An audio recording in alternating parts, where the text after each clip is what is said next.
Hi, it's Dr. Hood. I want to talk about superfoods, and I want to give you 3 reasons why beef and beef liver are the real superfoods that you should be eating.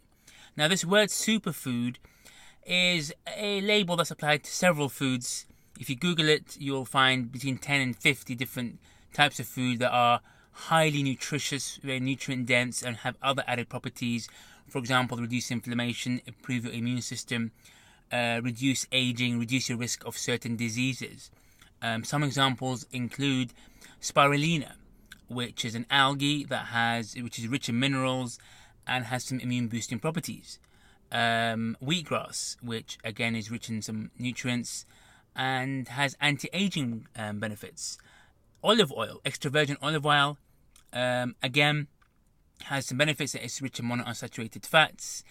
Has anti-inflammatory properties, definitely reduces your risk of heart disease, may reduce your risk of cancer because of its anti-inflammatory properties.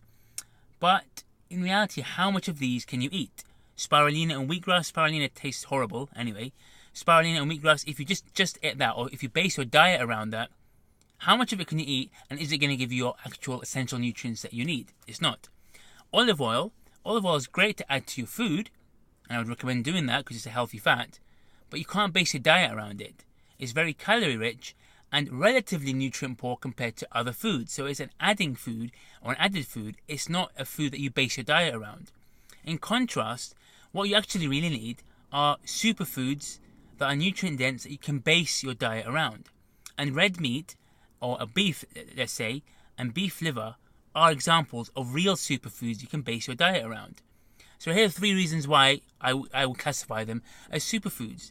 One is they are very nutrient rich.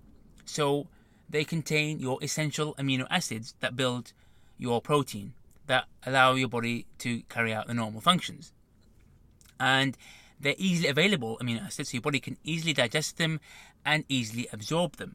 They contain healthy fats, such as monounsaturated fat, which are present in the olive oil.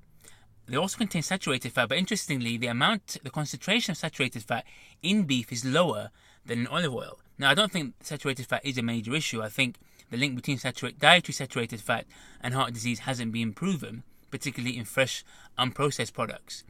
But just out of interest, the saturated fat in beef is lower per 100 grams than in olive oil.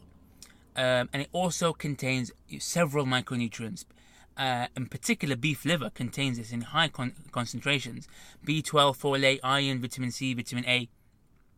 And if you actually want a real supplemental supplemental superfood, rather than having spirulina or having wheatgrass, have small amounts of liver. Now, I try to have some liver. I'm not a massive fan of it taste-wise, unless it's very spicy, unless it's very flavoured. But I do try to add it occasionally. I may mince it with beef, for example. Because it does actually contain a lot of nutrients that you need, and you only need small amounts to have all your essential nutrients, your recommended daily amount of most of your nutrients. So, number 1, it contains all the nutrients you need. Number 2, satiety. It fills you up. So beef, particularly if it's not extremely lean beef, will fill you up. It stimulates your satiety hormones. You feel full. So you're less likely to snack between meals.